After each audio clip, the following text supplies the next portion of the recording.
안녕하세요. 인지심리학자 경기대학교 이국희 교수입니다. 오늘은 학습에 대해서 조금 얘기를 해볼까 하는데요. 역사 공부, 히스토리요. 역사 공부를 하다 보면은 헷갈릴 때가 많죠. 어떤 제도에 대해서 배우거나 사건에 대해서 배우거나 이렇게 하는데 쭉 공부하다 보면은 그 다음에 책을 이렇게 덮어요. 그 다음에 또는 뭐 자습서 같은 거 보다가 책을 이렇게 덮고 또 공무원 시험 준비 한국사 관련해서 공부하다가 어느 정도 공부가 좀 된 것 같아서 책을 또 덮어요. 근데 그렇게 하고 나서 조금 지나면은 내가 아까 공부했던 그 제도 또는 사건이 이게 고려시대 건지 삼국시대 건지 또 이게 고려 초기에 있었던 일인지 중기인지 말기인지 조선시대에 이게 태종이냐 태조냐 영조냐 정조냐 또 어떤 사건 전후 맥락이 이게 임진왜란이었는지 정유재란이었는지 이렇게 막 혼동될 때가 있습니다. 근데 왜 이렇게 혼동되는 걸까요? 네. 이 질문에 대한 답을 함께 찾아보도록 하죠.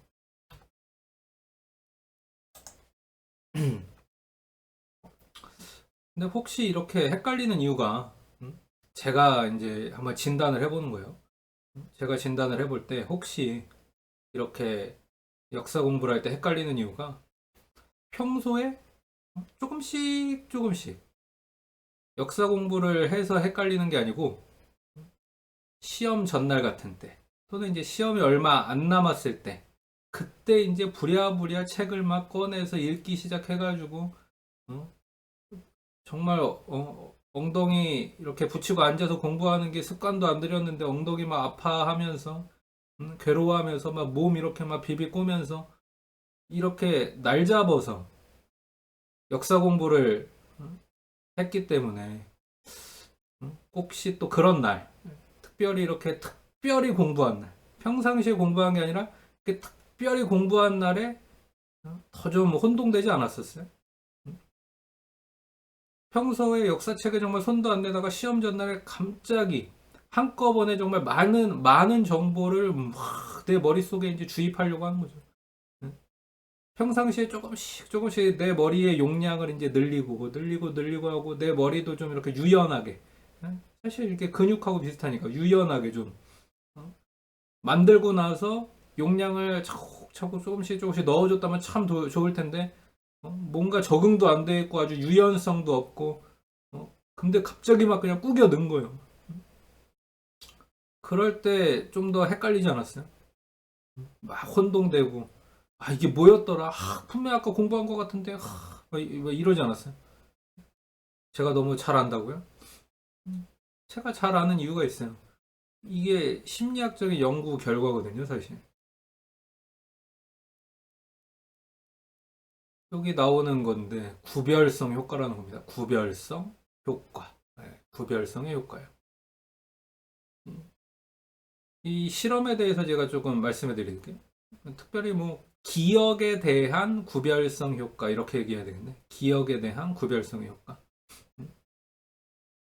이거가 뭐냐면은 아주 단순하게 얘기하면은 같은 범주에 속한 그러니까 아까 예를 든 걸로 보면 역사.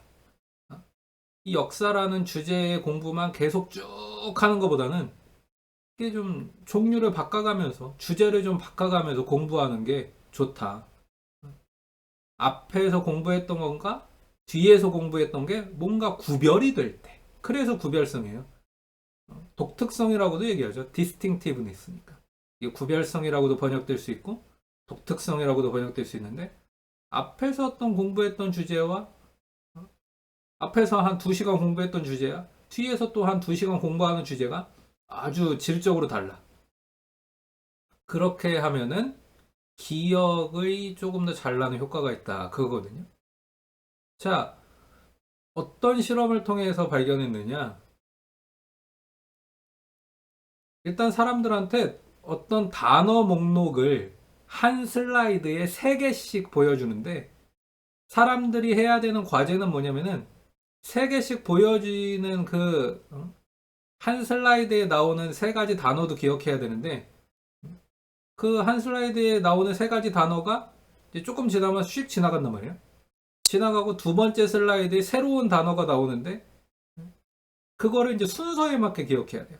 첫 번째 슬라이드에 나온 단어가 예를 들면 지금 제가 여기 보는 것처럼 버네너, 피치, 애플이었다. 다 과일이죠. 그 다음에 슉 지나갔어. 그러면은 지금 머릿속에 바나나, 피치, 애플, 바나나, 피치, 애플 뭐 이러고 있을 거 아니에요. 그때 새로운 단어가 또 나오는 거야. 어? 여기 플럼, 아프리컷, 라임 이렇게 세 가지가 또 나왔네. 그러면 또 플럼, 아프리콘, 라임, 플럼, 아프리콘, 라임. 그러면 앞에 거 세 개, 바나나, 피치, 애플, 플럼, 아프리콘, 라임 이런 식으로 순서에 맞게 기억해야 돼요. 그러니까 단어가 어떤 단어가 있었는지 없었는지 단순하게 판단하는 것도 아니고 그냥 여러 슬라이드에 나온 단어들을 순서에 관계없이 외우는 게 아니라 반드시 순서에 맞게. 그 다음에 또 멜론, 레몬, 그레이비 나오면 멜론, 레몬, 그레이비 이제 이렇게 하는 거죠. 여러분들 생각해 보세요. 이게 물론 내가 다 아는 단어들이라고 할지라도 어떤 단어가 있었는지를 순서에 맞게 기억해야 되는 상황인 거예요. 그때 이렇게 계속 과일 이름만 나. 마지막 네 번째까지도 또 과일 이름이 나왔어요. 오렌지, 체리, 파인애플이 나왔네. 이렇게 과일 이름만 연달아서 계속 나왔을 때 사람들이 과연 아까 역사 공부처럼 순서에 맞게 어떻게 보면은 역사적인 순서에 맞게 잘 기억할 수 있을까요? 그게 잘 안 돼요. 그 결과가 지금 여기 있는 거예요, 지금. 요 트라이얼이라는 게 이제 슬라이드가 하나씩 나왔다 그런 뜻이고 첫 번째, 두 번째, 세 번째, 네 번째. 자, 그리고 이제 Y축은 여기 보시면 percent recalled라고 되어 있습니다. 회상률이에요, 회상률. 기억해낸 단어의 그 비율. 자, 첫 번째 단어는 어때요? 첫 번째 슬라이드에 나왔던 거. 아무튼 이거는 많이 기억하죠. 머릿속에서 가장 많이 되뇌기를 했을 테니까. 바나나 피치 애플, 바나나 피치 애플은 제일 먼저 나온 거니까 계속 되뇌기를 했겠지. 그러니까 이거는 그래서 안 틀려요. 근데 보세요. 두 번째 슬라이드, 세 번째 슬라이드, 네 번째 슬라이드, 야, 엄청 헷갈렸죠. 정확도가 40% 밑으로 떨어져요. 그러니까 분명히 뭐 플럼, 아프리컷, 라임, 또 뭐 멜론, 레몬, 그레이프 이런 게 있었다는 거는 알 거예요. 근데 정확하게 어느 맥락에서 나왔었는지는 기억을 못해요. 그러니까 사실은 이게 이런 게 만약에 진짜 역사 시험 문제 같았으면 틀리는 거죠. 네, 틀려. 자, 그러면 이런 일이 벌어지는 이유가 뭐냐? 그게 지금 위에 약간 제가 설명을 써놨는데 이런 일이 벌어지는 이유가 순행 간섭이라는 것 때문이다. 순행 간섭. 간섭, 인터피어런스인데 뭔가 이렇게 자꾸 누가 방해하는 거예요. 기억을 하는 걸 자꾸 뭔가가 방해하는 거예요.